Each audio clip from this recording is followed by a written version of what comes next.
Friends, आज मैं आपके साथ कॉमर्स का एक और टॉपिक लेके आया हूँ। टॉपिक का नाम है गवर्नमेंट कंपनी। चैप्टर जो मैं करवा रहा हूँ उसका नाम है टाइप्स ऑफ कंपनी और इस चैप्टर के सारे लिंक्स आपको डिस्क्रिप्शन में मिल जाएंगे। चलिए विदाउट वेस्टिंग एनी टाइम शुरू करते हैं। अ गवर्नमेंट कंपनी मीन्स, एक गवर्नमेंट कंपनी का मतलब क्या होता है? अ government company means any company in which not less than 51% of the paid up share capital is held by the central government or by any state government or partly by the state government and partly by one or more state governments and includes a company which is a subsidiary of a government company। तो simple words में अगर आपको समझाऊं तो government company एक ऐसी company है जिसमें 51% या उससे ज़्यादा हिस्सा किसका है? सरकार का है।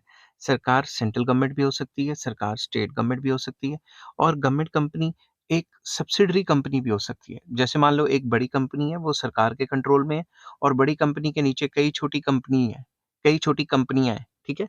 छोटी-छोटी कंपनियां हैं, वो भी सब्सिडरी कंपनी कहलाएंगी अगर उनका 51% या उससे ज़्यादा हिस्सा सरकार के कंट्रोल में होगा, ठीक है? It it is registered under the companies act. ये जो गवर्नमेंट कंपनी होती है वो कंपनी एक्ट के अंडर ही रजिस्टर्ड होती है। It may be wholly owned by the government, partly owned by the government और partly by the private share holders. तो इस टाइप की कंपनियां या तो पूरी की पूरी सरकार ओन करती है या 51% हिस्सेदार सरकार होती है, बाकी 49% या उससे कम प्राइवेट सेक्टर भी ओन कर सकता है इसको, ठीक है? ये तो था मीनिंग। अब आ जाता है करेक्टरिस्टिक्स या इसको फीचर्स भी कहा जा सकता है। फीचर्स मतलब खासियत क्या है इसकी, इसकी विशेषताएं क्या है, ठीक है? तो सबसे पहला incorporation, very important. It is registered और incorporated under the companies act. ये रजिस्टर होती है कंपनीज एक्ट के अंडर, जो भी कंपनीज एक्ट चल रहा है। It can be registered either as a public company और अ प्राइवेट कंपनी। ये पब्लिक कंपनी के तौर पे भी रजिस्टर हो सकती है, प्राइवेट कंपनी के तौर पे भी शुरू में रजिस्टर हो सकती है, क्योंकि शुरू में प्राइवेट कंपनी के तौर पे रजिस्टर हुई, बाद में सरकार ने एक्वायर कर लिया। समझ गए बात? It is a corporate body with perpetual succession and common seal. तो ये कॉर्पोरेट बॉडी की तरह है जिसकी कॉमन सील है, ठीक है? और कॉमन सील का आपको मतलब पता ही होगा, मैं पिछली वीडियोस में बता चुका हूँ, अगर नहीं पता तो मुझे बताना। तो उसके बाद इसका परपेचुअल सक्सेशन है, मतलब चाहे कोई डायरेक्टर आए ना आए, सरकार अपॉइंट करती रहती है नए नए डायरेक्टर्स, तो ये कंपनी चलती रहेगी, कंपनी नहीं बंद होगी। Separate legal entity. It is a corporate body independent from the government. ये कॉर्पोरेट बॉडी है मगर गवर्नमेंट से थोड़ी इंडिपेंडेंट रहेगी ये, ठीक है? It can acquire property, make contracts, sue and be sued in its own name. सरकार से अलग है, मतलब इसके ऊपर केस करेंगे तो सरकार के ऊपर केस नहीं होगा, इसके ऊपर केस करेंगे तो इस कंपनी के ऊपर ही केस होगा। ये प्रॉपर्टी खरीद भी सकती है, बेच भी सकती है, कॉन्ट्रैक्ट्स भी बना सकती है, ठीक है? और इसके ऊपर भी केस हो सकते हैं, ये भी लोगों के ऊपर या इंस्टीट्यूशंस के ऊपर केस कर सकती है। Ownership. It is wholly or partly owned by the government. Where it is partly owned, the share of the government is at least 51% of the total share capital। तो ये फुली ओन्ड बाय गवर्नमेंट भी हो सकती है, partly owned by government भी हो सकती है। अगर फुली ओन्ड बाय गवर्नमेंट है फिर भी गवर्नमेंट कंपनी कहलाई जाएगी, पार्टली ओन्ड बाय गवर्नमेंट है तो कम से कम 51% हिस्सेदारी, शेयर मतलब 51% या उससे ज्यादा शेयर गवर्नमेंट के पास होने चाहिए। नेक्स्ट आ जाता है management. It is manage by board of directors nominated by the government and other share holders. ये जो पूरी की पूरी गवर्नमेंट कंपनी है, ये कौन मैनेज करता है? Board of director. और बोर्ड ऑफ डायरेक्टर्स जो मैनेज करते हैं उनको कौन अपॉइंट करता है? उनको गवर्नमेंट भी अपॉइंट करती है, क्योंकि 51% हिस्सेदारी सरकार के पास है या उससे ज्यादा। और जो प्राइवेट शेयर होल्डर्स हैं वो भी अपॉइंट करते हैं।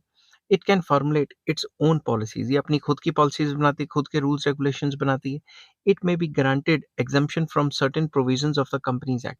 इसको कुछ जो कंपनीज एक्ट की प्रोविजंस हैं उनसे एग्जम्पशंस भी मिली हो सकती हैं, उससे छूट या रियायत भी मिली हो सकती है। क्यों? क्योंकि ये तो गवर्नमेंट की कंपनी है। It enjoys freedom from government interference in its day to day operations। ये भी कहा जाता है कि रोजमर्रा के कामों में गवर्नमेंट की इंटरफेरेंस बड़ी कम रहती है, मगर जब डीमेरिट करेंगे तो कहेंगे भाई गवर्नमेंट की इंटरफेरेंस बहुत ज्यादा रहती है। और नेक्स्ट पॉइंट आ जाता है own staff. Its employees and its employees are not government servants. इसके जो एम्प्लॉयज होते हैं वो गवर्नमेंट सर्वेंट्स नहीं माने जाते, वो सरकारी नौकर नहीं माने जाते, ठीक है?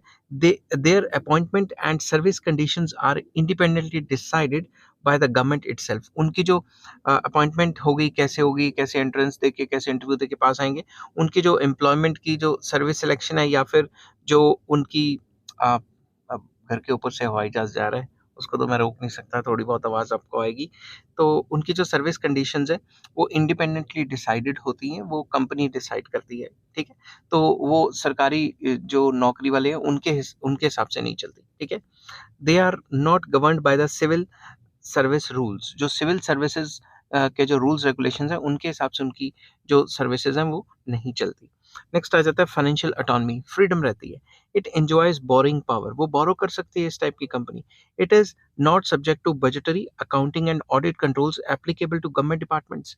गवर्नमेंट डिपार्टमेंट्स के ऊपर जो सरकार ने काफ़ी स्ट्रिक्ट फाइनेंशियल कंट्रोल रखा होता है, जिसमें कि उनको अकाउंटिंग भी करनी पड़ती है, ऑडिट पे करना पड़ता है। इस टाइप के strict budgetary controls government companies के ऊपर नहीं होते, जैसे गवर्नमेंट डिपार्टमेंट्स में होते हैं। Next, accountability. It is accountable to the ministry और द डिपार्टमेंट कंसर्न्ड। अगर कोई भी बात होगी तो इनको जवाब देना पड़ेगा। किसको जवाब देना पड़ेगा? कंसर्न मिनिस्ट्री या कंसर्न डिपार्टमेंट को। Its annual reports is placed before parliament और the state legislature as the case may be. It is subject to ministerial control. तो सिंपल वर्ड्स में इनकी जो भी रिपोर्ट्स होती हैं वो पार्लियामेंट या स्टेट लेजिस्लेचर में रखी जाती हैं, उन पे डिस्कशंस होती हैं और अगर कल को कोई भी पंगा पड़ गया तो इनको जवाब देना पड़ता है, अकाउंटेबल होते हैं ये कि भाई ऐसा क्यों हुआ, ठीक है? Next, creation. A government company is created by executive order and not by legislative action. ये बेसिकली एग्जीक्यूटिव ऑर्डर पे बनती है और लेजिस्लेटिव एक्शन पे नहीं बनती। समझ गई बात? It's article of association is drawn by the government. इसके जो आर्टिकल ऑफ एसोसिएशन है वो सरकार बनाती है, ठीक है? नेक्स्ट आ जाता है exemptions. The government can grant exemptions to the government company from the provisions of the Companies Act subject to parliamentary approvals and safeguards।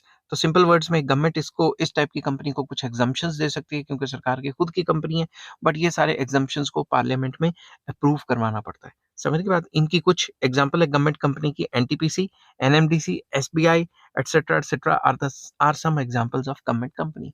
तो इन सारी कंपनीज में 51% या उससे ज़्यादा हिस्सेदारी सरकार की होती है। आई होप ये वीडियो आपको पसंद आई होगी। अगर पसंद आती है तो please like, share and subscribe.